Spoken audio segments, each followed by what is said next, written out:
এতক্ষণ যারা কথা বলেছেন এবং কথা বলবেন, I believe they have been able to talk from the Holy Quran.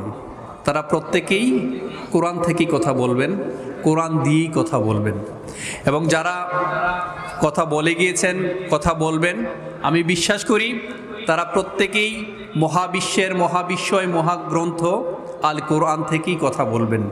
The man who talks from the Holi Quran, he speaks the truth. যিনি কোরআন থেকে কথা বলেন, যিনি কোরআন দিয়েই কথা বলেন, তিনি সত্য কথা বলেন। কোনো সন্দেহ আছে? কোনো সন্দেহ নেই যে যারা কোরআন থেকে কথা বলেন তারা সত্য কথা বলেন। আবার আমাদের সমাজে ধরাকে সরাজ্ঞান করে যে আমি শক্তিশালী, এই শক্তিশালী হয়ে দুর্বলের উপর অত্যাচার আছে না নাই? আছে। মনে রাখবেন, দিনে দিনে বহু বাড়িয়াছে দেনা, সুদিতে হইবে ঋণ। আল্লাহ সুবহানাহু ওয়া তাআলা মানুষকে ফিরে আসার সুযোগ দেন, মানুষকে ছাড় দেন, কিছুটা সুযোগ দেন, পরিবর্তন হয়ে যেন আবার মূল রাস্তায় মূল ট্র্যাকে ফিরে আসে। কিন্তু আল্লাহ মানুষকে ছাড় দেন, কিন্তু ছেড়ে দেন না। It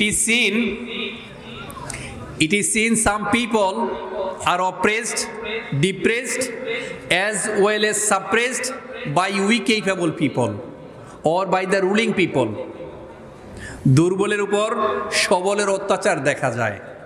মনে রাখবেন, ফামাই ইয়ামাল মিসকালা যাররাতিন খায়রান ইয়ারা ওয়া মান ইয়ামাল মিসকালা যাররাতিন শাররান ইয়ারা।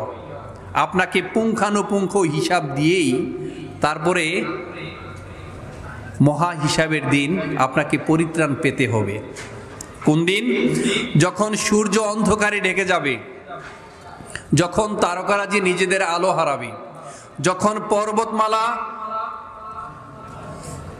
মরীচিকার ন্যায় উধাও হবে, যখন পূর্ণ গর্ভবতী উটনী পরিত্যক্ত হবে, যখন সকল বন্য পশুকে একত্র করা হবে, যখন সমুদ্রের জলরাশিকে স্ফীত করা হবে, যখন দেহে আবার আত্মা সংযুক্ত করা হবে, যখন জীবন্ত কবর দেওয়া শিশুকন্যাকে জিজ্ঞেস করা হবে কোন অপরাধে তাকে হত্যা করা হয়েছিল,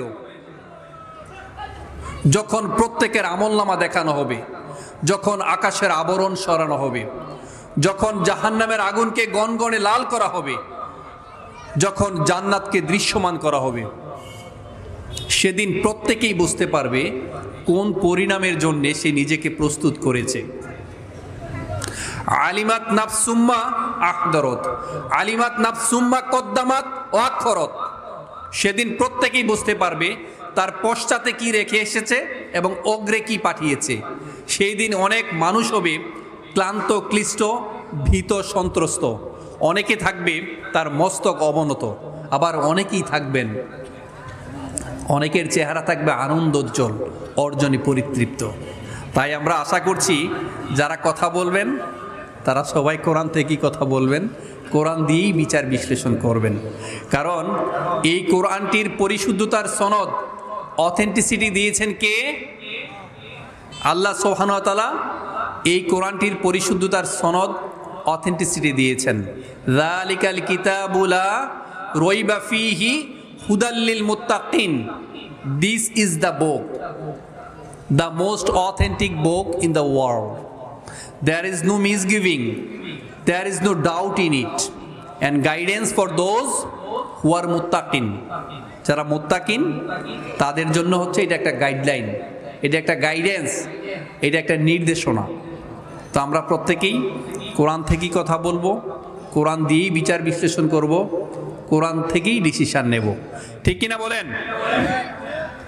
আসলে আমরা প্রত্যেকেই জীবন থেকে প্রত্যাশা করি সুখ এবং সমৃদ্ধির। আমরা সবাই ভাবি, চিন্তা করি আমাদের জীবনটা খুব বর্ণিল হোক, খুব কালারফুল হোক, খুবই প্রশান্তময় হোক, আমরা যেন খুবই স্বাচ্ছন্দ্যে এই দিনাতিপাত করতে পারি, প্রত্যেকেই চাই।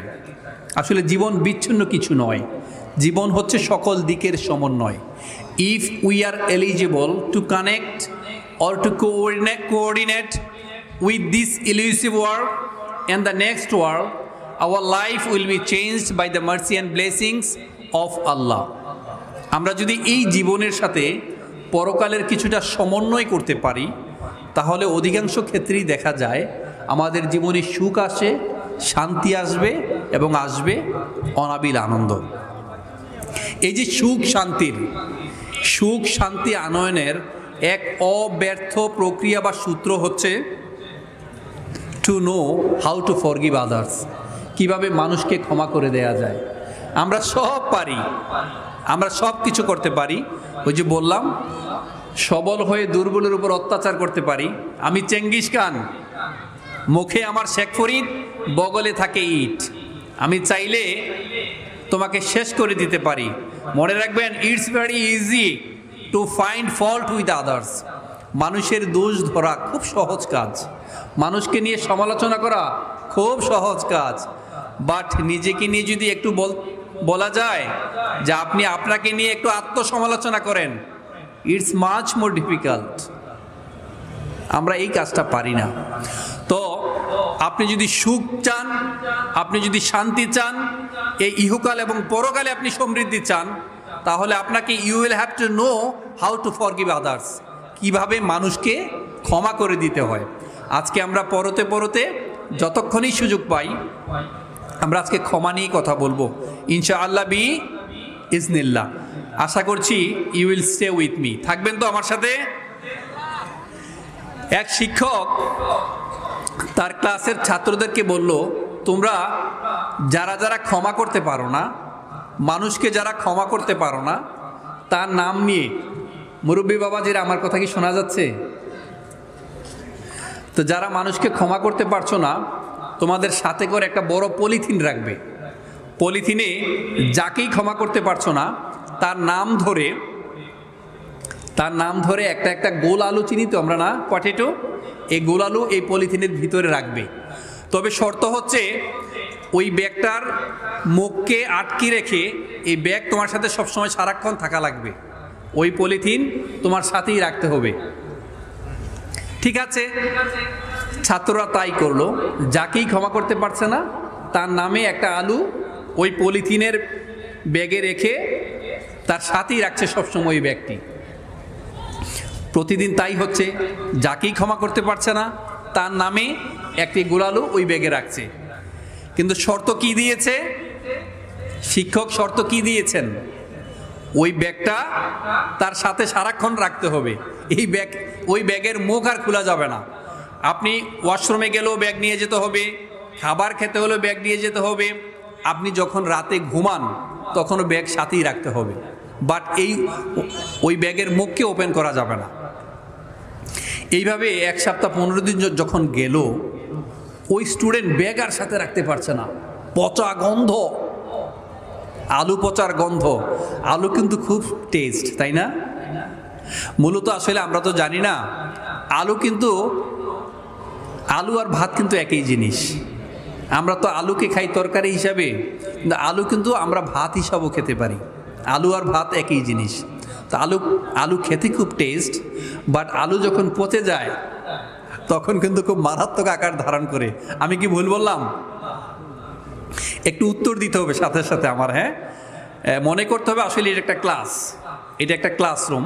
আমার আগে যিনি কথা বলেছেন পীরজাদা, আমাদের সবার প্রিয় পীরজাদা হাফেজ গোলাম সুবহানী সাঈদী, চমৎকার করে কোরআন তেলাওয়াত করছিলেন, মুনাজাত দিয়েছেন, কিছু কথা আপনাদেরকে বলেছেন। আমরা দোয়া করছি আল্লাহ সুবহানাহু ওয়া তাআলা যেন আমাদের প্রিয় শায়েখ, প্রিয় মামা এবং পীরজাদা হাফেজ গোলাম সুবহানী সাঈদী সাহেবের যে বাবা গোলাম সারোয়ার সাঈদী রহিমাহুল্লাহ, আল্লাহ ওনার সমস্ত কাজকে সৎকর্ম হিসাবে কবুল করুন। আল্লাহ ওনাকে কবুল করুন। ওনার সমস্ত কাজকে সৎকর্ম হিসাবে কবুল করে ছোটোখাটো ভুলগুলোকে আল্লাহ ক্ষমা সুন্দর দৃষ্টিতে দেখে আল্লাহ যেন ওনাকে জান্নাতের সর্বোচ্চ মাকাম দান করেন, তার জন্য আমরা বলি আল্লাহুম্মা আমিন। তো আসলে এটাকে মনে করতে হবে ক্লাসরুম। কিছুক্ষণ আগে আমাদের গোলাম সুবহানী সাহেব কথা বলেছিলেন, তিনি ছিলেন আমাদের শিক্ষক, আর আমরা সবাই ছিলাম স্টুডেন্ট, ছাত্র। এখন আমি কথা বলছি, আমি যতটুকুই বলছি এটা মনে করতে হবে যে আমি teacher and you are learning from me. এরপর যিনি কথা বলবেন তিনি হবেন আমাদের শিক্ষক, আর আমরা সবাই হব তার ছাত্র। তো মাঝে মাঝে দুই একটা শব্দের উত্তর করতে হবে, ঠিক আছে? এখন কি জন্য বলছিলাম, ওই ছাত্ররা তার সাথে করে ব্যাগটা রাখতে পারছিল না, কেন? আলু পচে গিয়েছে।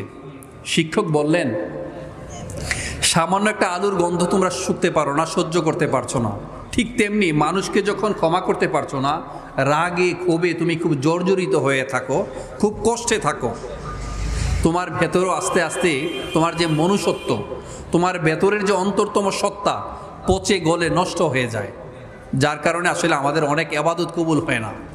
আপনি যখন মানুষকে ক্ষমা করতে পারবেন না, তাহলে আল্লাহর কাছ থেকে ক্ষমাও পাবেন না। আমাকে বলুন, প্রতিদিন 5 ওয়াক্ত নামাজ শেষে কায়মন বাক্যে আল্লাহ সুবহানাহু ওয়া তাআলার কাছে আমরা যতবার ক্ষমা প্রার্থনা করি, ততবার কি মানুষকে ক্ষমা করতে পারি? পারেন? আপনারা পারেন? আসলে উত্তরটা হবে না, আমরা মানুষকে ক্ষমা করতে পারি না। এখন প্রশ্ন হচ্ছে, আমরা যদি মানুষকে ক্ষমা করতে না পারি, আমরা যদি মানুষকে মাফ করে দিতে না পারি, হোয়াই আল্লাহ উইল ফরগিভ আস? আল্লাহ আমাদেরকে ক্ষমা করবেন কেন? অথচ প্রতিনিয়ত আমরা কত গীবত শেখায়েত করি, মানুষের ক্ষতি করি, দুর্বলের উপর সবল হয়ে অত্যাচার করি, মানুষের উপর হিংসা বিদ্বেষ গীবত শেখায়েত করি প্রতিনিয়ত।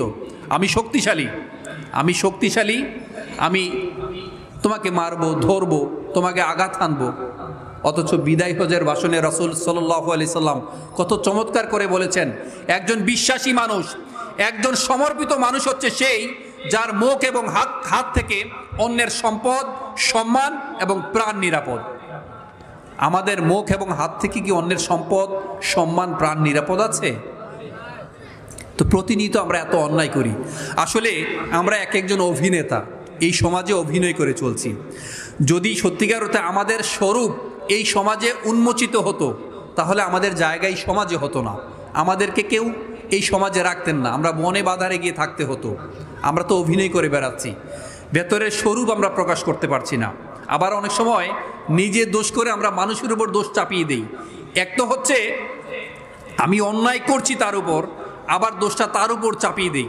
আবার এই সমস্ত পবিত্র মঞ্চে বসেও আমরা বিশুদ্ধার করতে দেরি করি না যে আমি যে গীবত চর্চা করছি, মানুষকে ক্ষমা করতে পারছি না, হিংসা বিদ্বেষ করছি, কোরআন সুন্নাহর আলোকে যদি কোনো হাদিস থাকে তাও আমরা বলার চেষ্টা করি। আল্লাহ আমাদেরকে এই অবস্থা থেকে পরিত্রাণ দান করুন, সবাই বলে আমিন।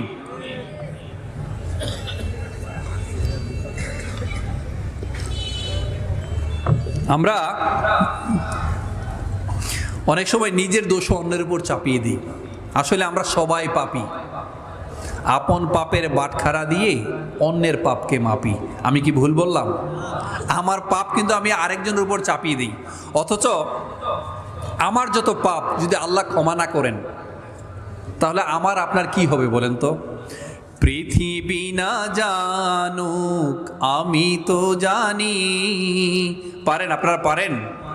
বলেন, আমার সাথে বলেন, পৃথিবী না জানুক আমি তো জানি, আমি কি পাপ করেছি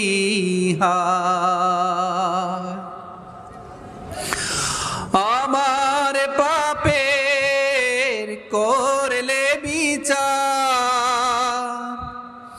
বাঁচার আমার নাই উপায়, দয়াময় প্রভু মাফ করো আমায়,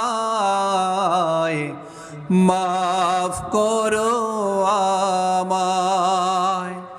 পৃথিবী না জানুক আমি তো জানি, আমি কি পাপ করেছি হায়। আসলে আমার পাপের কথা যদি এই সমাজ জানতো, সমাজে প্রকাশিত হয়ে যেত, তাহলে আমাদের লুকানোর জায়গা থাকতো না। আল্লাহ সুবহানাহু ওয়া তাআলা যদি আমাদেরকে ক্ষমা না করেন, আমাদের অস্তিত্বই থাকবে না। আল্লাহ ক্ষমা করতে পছন্দ করেন, ক্ষমা করতে ভালোবাসেন। তিনি চান তার এক বান্দা যেন আরেক বান্দাকে ক্ষমা করে দেন। রাসূল সাল্লাল্লাহু আলাইহি সাল্লামের কাছে এক সাহাবী জিজ্ঞেস করলেন, ইয়া রাসূলুল্লাহ, আমরা দৈনিক মানুষকে কতবার ক্ষমা করব? আল্লাহ রাসূল কত চমৎকার উত্তর দিয়েছেন, প্রতিনিয়ত যতবার তুমি আল্লাহর কাছে ক্ষমা প্রার্থনা করো নিজের জন্যে, ততবার তুমি মানুষকে ক্ষমা করো। আসলে আমরা তো শুধু ক্ষমাই না, পারলে মানুষের রিজিকে আঘাত দিতেও একবারের বেশি দুবার চিন্তা করি না।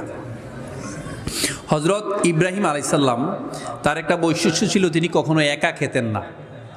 রান্নাবান্না করে তিনি 4 রাস্তার মাথায় দাঁড়িয়ে থাকতেন। যদি কাউকে পেতেন, আগন্তুক কাউকে পেতেন, তাকে নিয়ে এসে একসাথে শেয়ার করে খেতেন। এমন একদিন রান্নাবান্না শেষ হলো, তিনি দাঁড়িয়ে আছেন, just he was waiting for someone to take part with his meal. তার সাথে একসাথে খাবেন বলে তিনি অপেক্ষা করছিলেন। দিন সায়ান্নে একজন বয়স্ক মুরব্বী পেলেন, একদম ছেঁড়া কাপড়, ধুলা ময়লা তার গায়ে, তাকে নিয়ে এসে খাবার খেতে বসলেন। ইব্রাহিম আলাইহিস সালাম বিসমিল্লাহির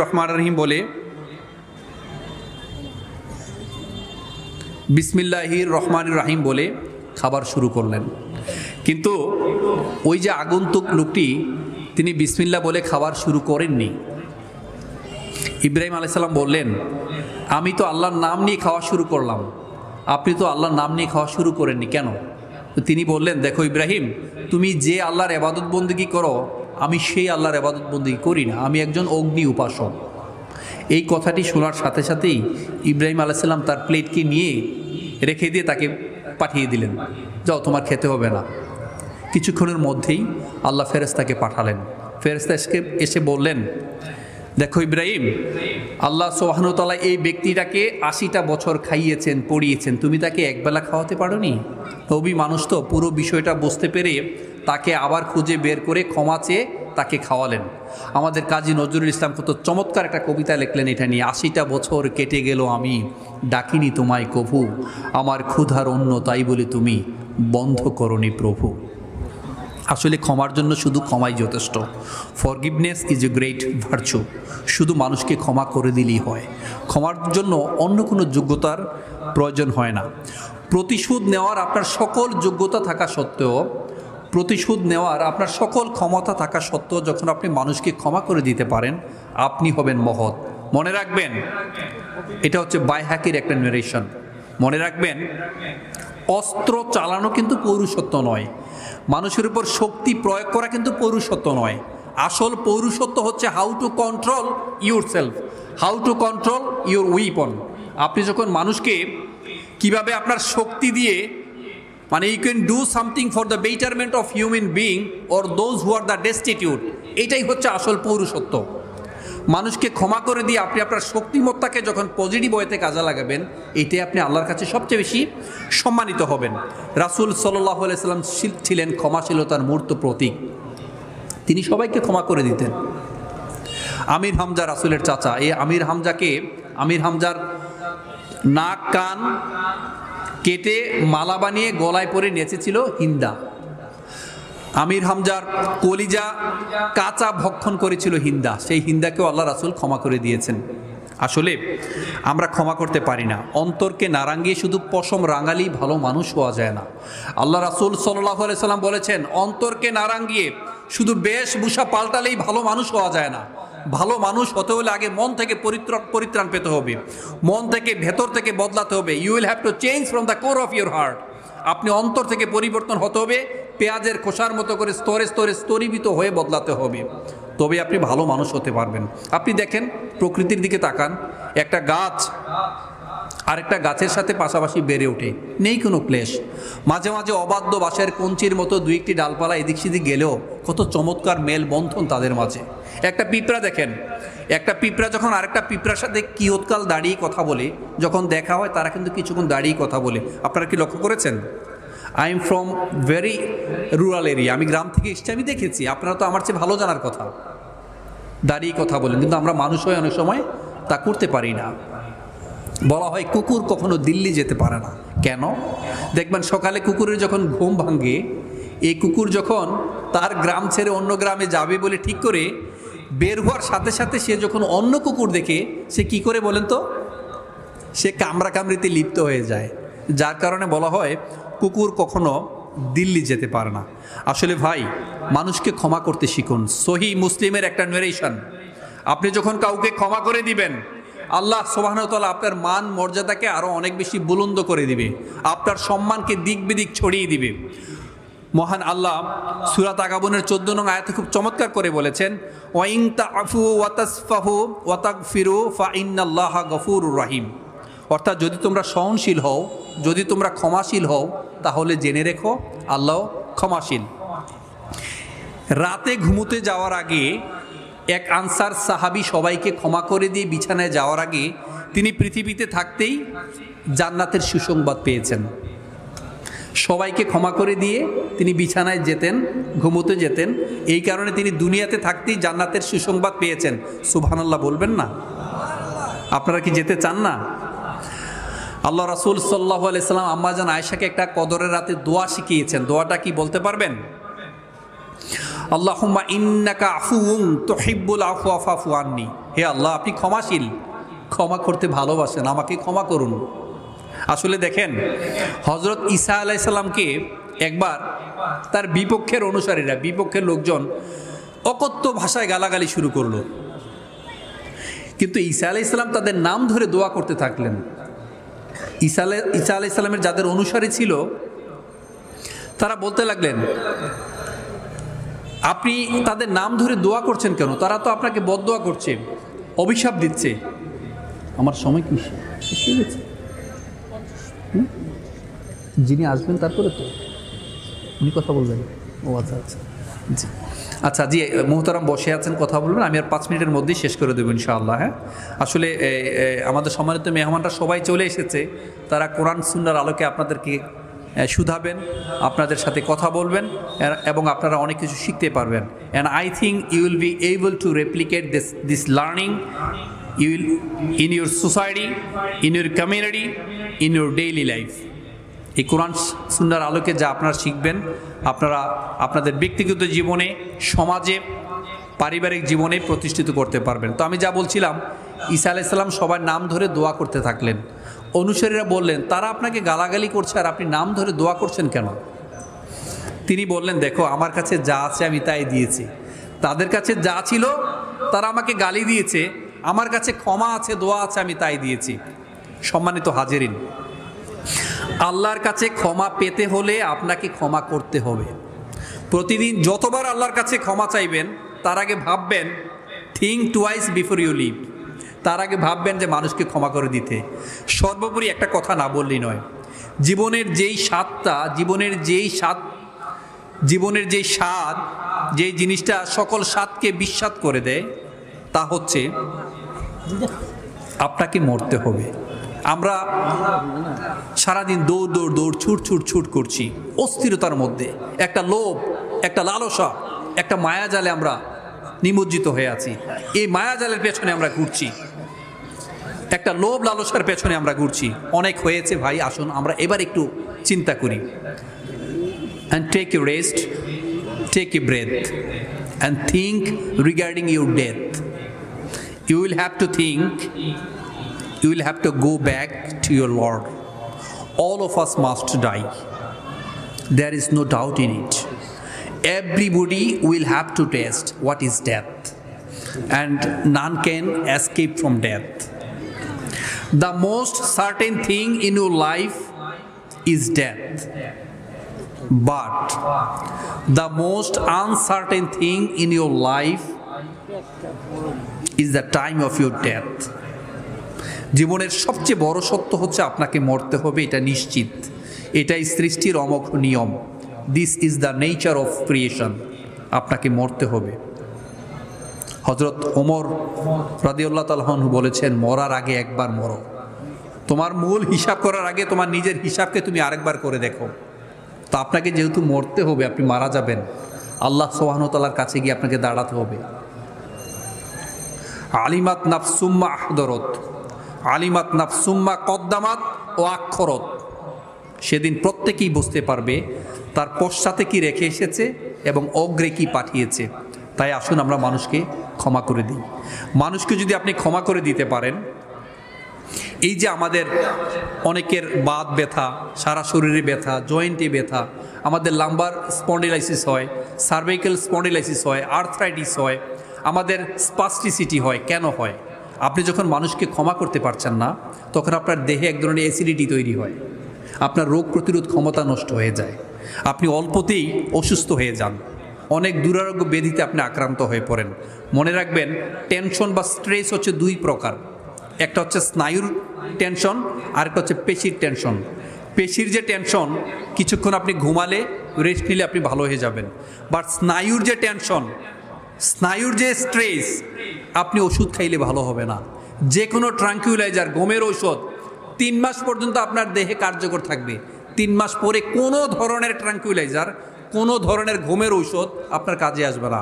আপনার রক্তে ক্ষতিকর ল্যাকটেটের পরিমাণ বেড়ে যাবে, আপনি অসুস্থ হয়ে যাবেন, অল্পতে অসুস্থ হয়ে যাবেন। তাই ভাই, আসুন আমরা মানুষকে ক্ষমা করতে শিখি, অন্তরতম আত্মাকে প্রশান্ত করতে শিখি, পরিশুদ্ধতা শিখি, আমরা পরিশীলিত শব্দ চয়ন করি, ছোটোখাটো বিষয় নিয়ে মানুষকে ক্ষমা করে দিই, রাগ ক্ষোভ থেকে আমরা মুক্ত থাকি। রাগ ক্ষোভ, ঘৃণা, হিংসা, বিদ্বেষ হচ্ছে এমন এক বিষ যা আপনি খেলেন, আপনি পান করলেন, আর ভাবলেন মারা যাবে আপনার প্রতিপক্ষ, মারা যাবে আপনার শত্রু। এটা কি সম্ভব? সম্ভব নয়। আসলে আমার সময়ও শেষ হয়ে গিয়েছে। মহতারাম এখানে বসে আছেন, আপনাদের সবার কাছে দোয়া চাই। আমি একজন মোটিভেশনাল স্পিকার, মানুষকে মোটিভেট করতে পছন্দ করি। যারা জীবন নিয়ে হতাশ, নেতিয়ে পড়েছেন, ঝিমিয়ে পড়েছেন, তাদেরকে নিয়ে কথা বলি আমি। আপনারা চাইলে আমার একটা পেজ আছে, মনিরুল ইসলাম মজুমদার, ইংরেজিতে মনিরুল ইসলাম মজুমদার, সাথে প্রেরণার বাণী বাহক লেখা। আপনারা এখানে অ্যাড হতে পারেন। পাশাপাশি আল ওয়াসাতিয়া একটা ইউটিউব চ্যানেল আছে, আপনারা ওখানেও অ্যাড হতে পারেন। বা আমার নামও একটা চ্যানেল আছে, মনির মোটিভেশন, আপনারা অ্যাড হতে পারেন। আল্লাহ রহমত, বরকত, মার্সি এবং ব্লেসিংসের ফলগু দ্বারায় প্লাবিত হোক। আপনারা সবসময় আপনারা ভালো থাকুন, সেই প্রত্যাশা করছি। আসসালামু আলাইকুম। সুবহানাকা আল্লাহুম্মা ওয়া বিহামদিকা আশহাদু আল্লা ইলাহা ইল্লা আনতা আস্তাগফিরুকা ওয়া আতুবু ইলাইক।